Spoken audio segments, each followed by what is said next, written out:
All right. So in My Hero Academia, aka Boku no Hero Academia, the anime, I'm only talking about the anime in this, though we are finally at the end of the Endeavor Hero Agency arc, and it's about time. Not to say it was bad or anything, it's just season 5 has had a problem with pacing. And in fact, with the Endeavor Hero Agency arc, I do love it in the manga adaptation, especially being able to focus on the Todoroki family and Endeavor specifically. Endeavor is one of my favorite characters, even wearing a shirt to represent him. This is the costume when he was a terrible person before he became the #1 hero, but I still love him nonetheless. Though that's neither here nor there, because in this most recent episode, it was focused on Shota Aizawa and Hisashi Yamada, or Eraserhead and Present Mike, respectively. And I'm going to get into the review very soon, but first, welcome to All Day the Geek Way, everyone. Hope you're enjoying your day the Geek Way, of course, and I'm talking anime. Talking My Hero Academia, the anime specifically. If you're an anime-only watcher, you're safe here. Just keep in mind, for people who prefer it dubbed, I am talking about the English sub version. So if you're not caught up with My Hero Academia, I suggest doing so before going on to this review. If you're worried about manga spoilers, you don't need to worry about it. I'm all caught up with the manga, but I'm going to keep that aside and talk about anime only. So you are safe here in case you're worried. Though right now we're in My Hero Academia. It's season 5, the 107th episode of the series, and it's titled More of a Hero Than Anyone. And what were my thoughts on the episode? Well, before I get to that, when I saw the preview for it, I gotta be honest, wasn't all that excited. I mean, there's an arc that's coming up in the anime that's being alluded to that I've been very much looking forward to, and that's a problem with having read the manga before. And I wasn't looking forward to this episode. I was very concerned about the pacing, concerned about how the animation studio was going to finish off the rest of this season, which it's not done yet, don't worry. And so I just wasn't looking forward to this episode, gotta be honest. That being said, it was really good. It was a really, really good episode, especially in terms of character development. Action, it's pretty much zero action in this. Though the character development was fantastic, especially how we see the anime adaptation from the manga.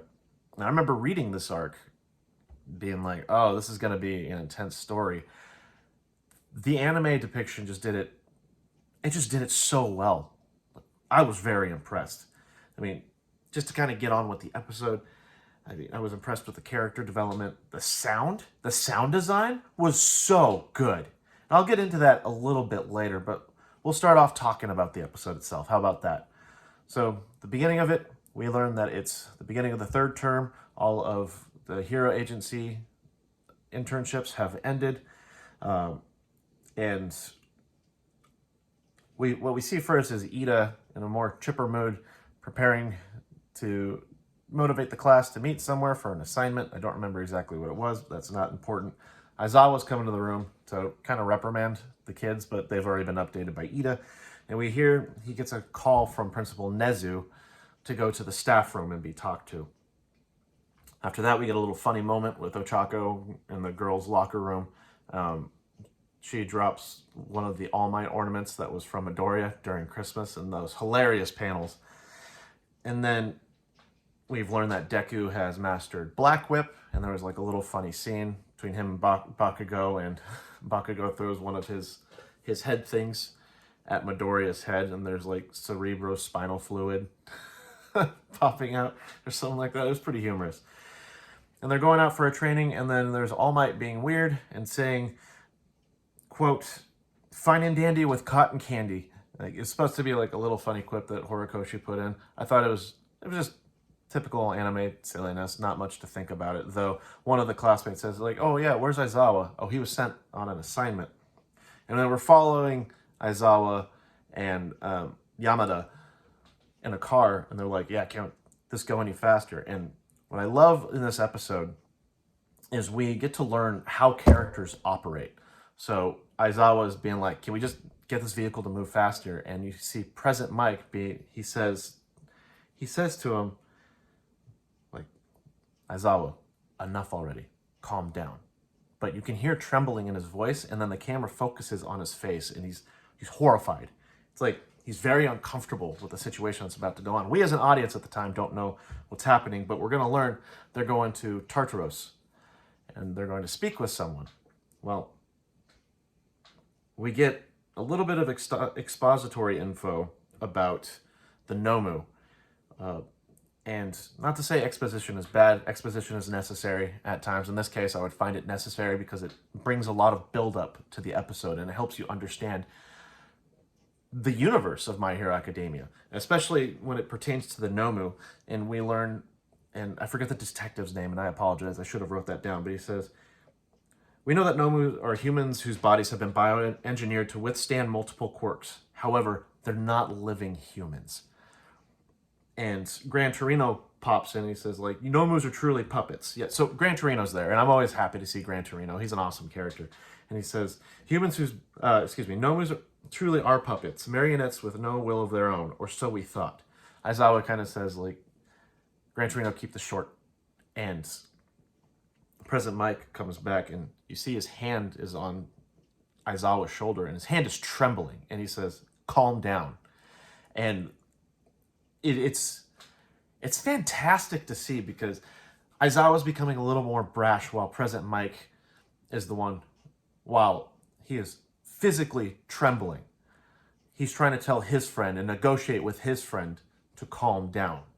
And it's very interesting to see these character dynamics and how these characters are operating with one another and how they're reacting to the situation that we don't quite understand yet.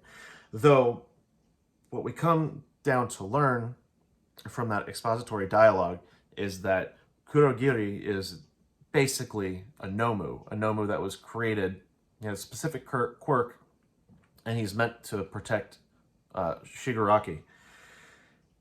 And what we learn is that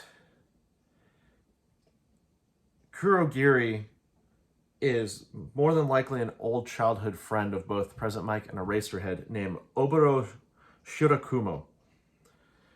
And you'll see Aizawa's like covering his face in horror, and President Mike is terrified of the prospect and learning of everything that's happening, especially that one of his closest friends that he grew up with, his body is being used. So again, Nomus aren't exactly living humans, but their bodies are bioengineered with multiple quirks presented by All for One. So this is where we start to learn a little bit more of the past of these characters and their relationship with Oboro. Oboro is optimistic, and he wanted to start an agency with both President Mike and Eraserhead. He says, I think the three of us could resolve anything. So he's like super optimistic, and he's observant and knowing about his friends, saying like Aizawa, he's very detail oriented, and Hisashi, he's an excellent negotiator. And so it would end up that they talked about starting an agency, but not too long afterward, Oboro was crushed by a collapsing building during a hero agency portion of their lives. And it's really interesting to see like Aizawa, he's beaten up, he's battered, he has blood on his right arm, and he's in shock that one of his good friends is dead. And this is like in the past. Well, we don't understand why his body would be used for Kurogiri until it goes to a scene with All for One talking about like, yeah, why do we often attack UA? It's because UA is like, it congregates some of the best quirks. Like, it's kind of logical, don't you think? Then it'll cut to Gran Torino quoting All for One, and he says it's like inconspicuously scrounging for scraps at a 3-star restaurant. And which is a very interesting analogy to use, because the hero's dead. Probably the hero had a good quirk or a good body to hold certain quirks and hold a personality that is Kurogiri. So what they think is that his body was swapped during the cremation process. And we also learn that Nomus have distinct personalities. Now, granted, the one at the USJ didn't have much of a personality. That one was purely controlled by Shigaraki and All for One. However, the high-end Nomu, we learn he was an underground fighter, and that's why he was very competitive and wanting to fight the best people. Though we don't quite understand why Kurogiri, if he does have a distinct personality, didn't recognize Aizawa at the USJ. Well, the whole point in going to Tartaros is to reawaken the personality of Oboro and potentially get information about All for One, because Kurogiri, when he starts getting interrogated, what we've learned is that he just kind of like shuts down, like as if it's an off switch at any time any information can be given.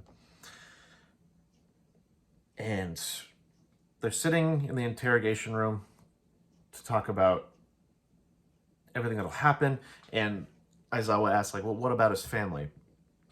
And one of the detectives says, well, if you can't get the job done, we plan to contact his family. And there's this really cool scene. It's completely silent. It's Aizawa. He closes his eyes and reopens them, and he's activated his quirk. His hair goes up, and he says, as if I let his parents find out about this disgusting mess. I thought it was a really well done scene. Very smooth scene as well. Very natural, especially for Aizawa.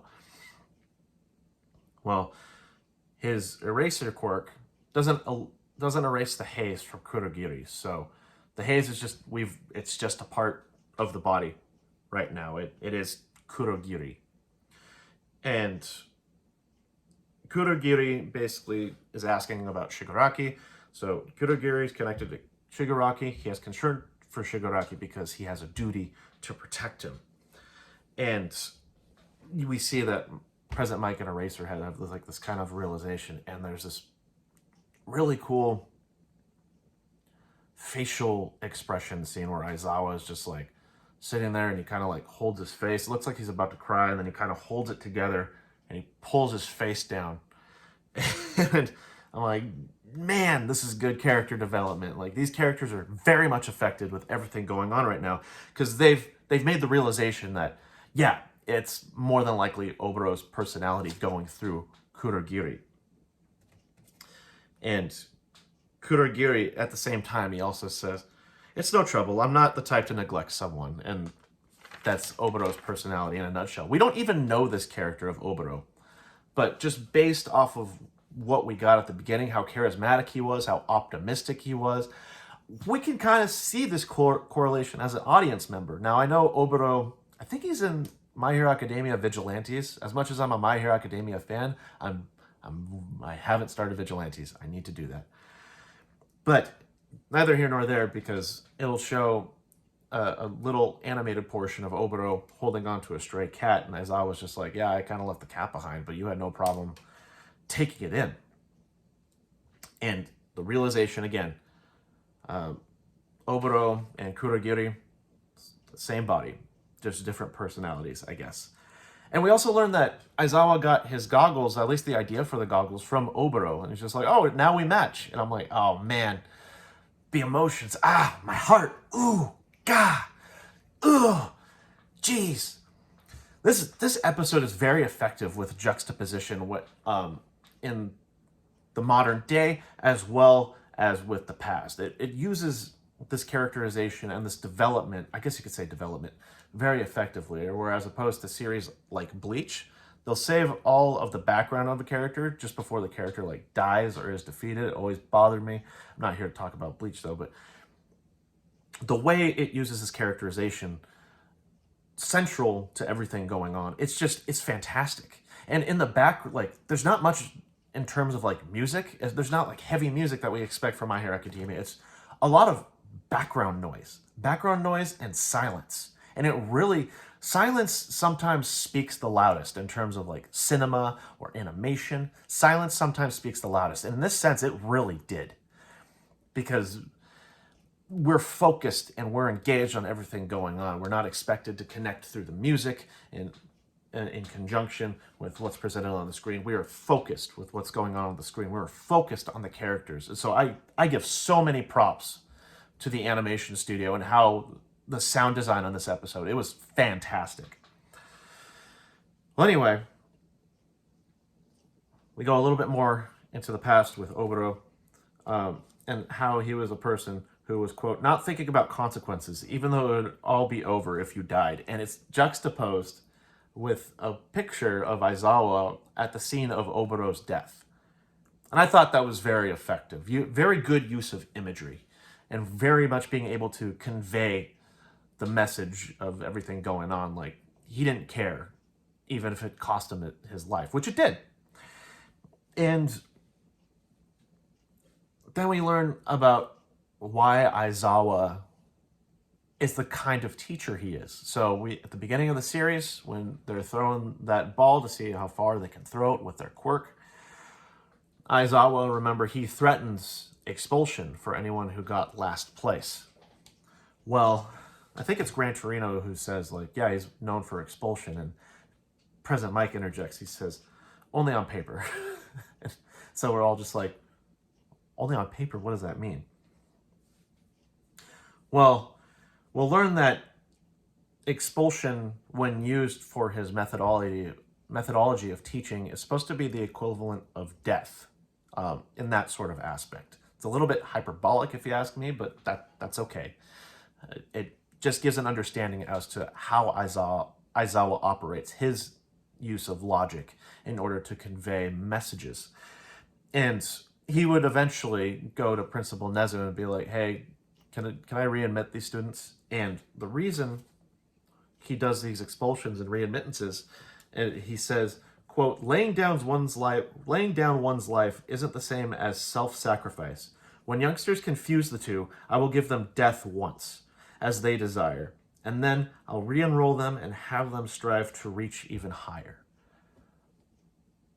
Wow. Like, that's a very interesting prospect. And being able to have these kids be like, oh, we want to be heroes. And he says, okay, well, here's a lesson. And he doesn't make the lesson explicit. I mean, this is speculation, but he doesn't make the lesson explicit. And the way the students react, he'll be like, all right, you're expelled. Your dreams are dead. But they're given re-enrollment. It's meant to teach a certain lesson. And we see it in a scene from the past, like one of the students is like, yeah, it conveyed, it really got the message across. Well, anyway, we'll go back to the modern day. And it's Aizawa. He's tearing up. Now, it could be tearing up from having his eyes open for a long time. He has not blinked once, by the way. And it could also be from seeing his friend again. It's supposed to be implied both, though if you've ever kept your eyes open for a long period of time, you will start to tear up because your eyes are trying to lubricate your body's trying to lubricate your eyes so that you can blink and all that stuff. Anyway, neither here nor there. And he basically tells Oboro, like, he wanted his students to become heroes that motivate others, and I want the greatest heroes to live a long time. And then we see Kurogiri starting to spasm. He's a little bit disturbed, and we see brain waves starting to activate. And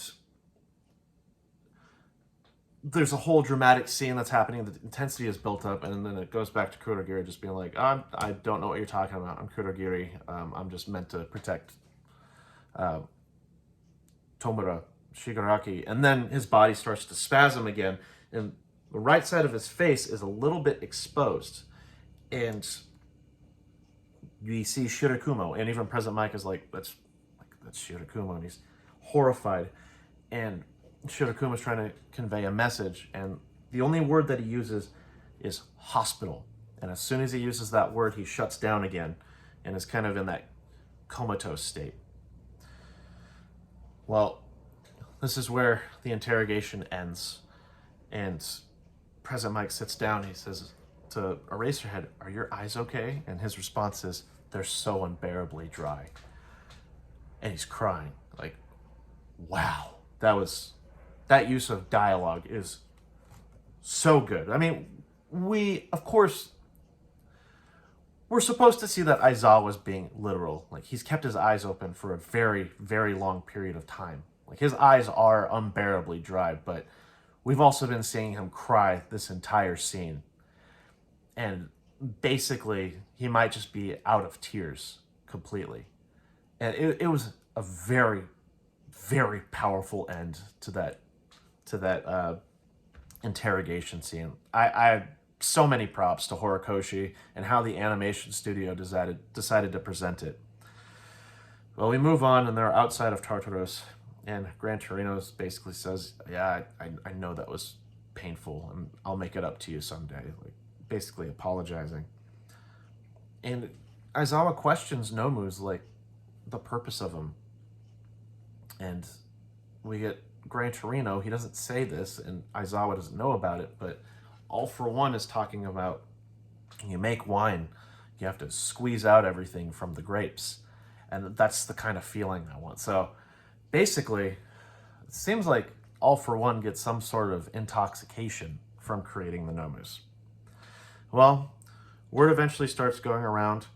Hawks is called about a hospital, and Hawks is just like, can't help you. Like, I'm busy. Throws the phone back, and it turns out he's hanging out with Twice. He's just like, yeah, I'll go get coffee. And Twice is just like, yeah, bring me my coffee black with extra sugar and creamer, like for his other personality. And Hawk says the pieces are in place, and I didn't quite understand that. I still kind of don't. Even though I've read the manga, I have to read it again. It's probably for the upcoming arc, but in the next season. I'm not going to spoil it, don't worry. And the last thing we see in the episode is Shigaraki undergoing an experiment from the scientist who worked with All For One. And the episode ends. So again, I thought this episode was really well done. It was really good. And now we're in the preview, and finally, the arc I've been waiting for and how they're going to end this season. This is the My Villain Academia arc. So it's going to be centered around the League of Villains, and I'm excited. The preview shows them fighting with Gigantomachia, there we go. And just basically trying to see if Shigaraki is a worthy successor to All For One. So I'm very excited. Now, this arc was supposed to be before the Endeavor Hero Agency arc. The animation studio decided to switch it around. I'm not going to lie, I was a little bit worried, but I think the budgeting is going to go for the My Villain Academia stuff because it's one of the best arcs in the series, and I'm looking forward to it in the anime. And I hope everyone else is too. I mean, with this episode leading up to it, I think Season 5 is going to end strong. So I'm very excited for it. Though anyway, that's going to end this video. Thanks for watching if you made it this far. And if you made it this far, I do greatly appreciate it. That's fantastic. If you're interested in the content, you want to hear more of it, please subscribe. I'm trying to reach 100 subscribers by the month of November. We'll see how that goes. Leave this video a like. It's circulating around the YouTube algorithm, so that way more ideas can be presented, especially pertaining to a series that I just love so much, where I'm willing to talk about the manga and even go with the anime weekly. I love My Hero Academia so incredibly much. And leave a comment. What did you think of this episode? Did you think it was good? Did you think it was bad? Are you looking forward to the next arc coming up to end Season 5? Let me know. In the meantime, guys, please enjoy the rest of your day and enjoy it the geek way. I'll see you later. See you in the next video.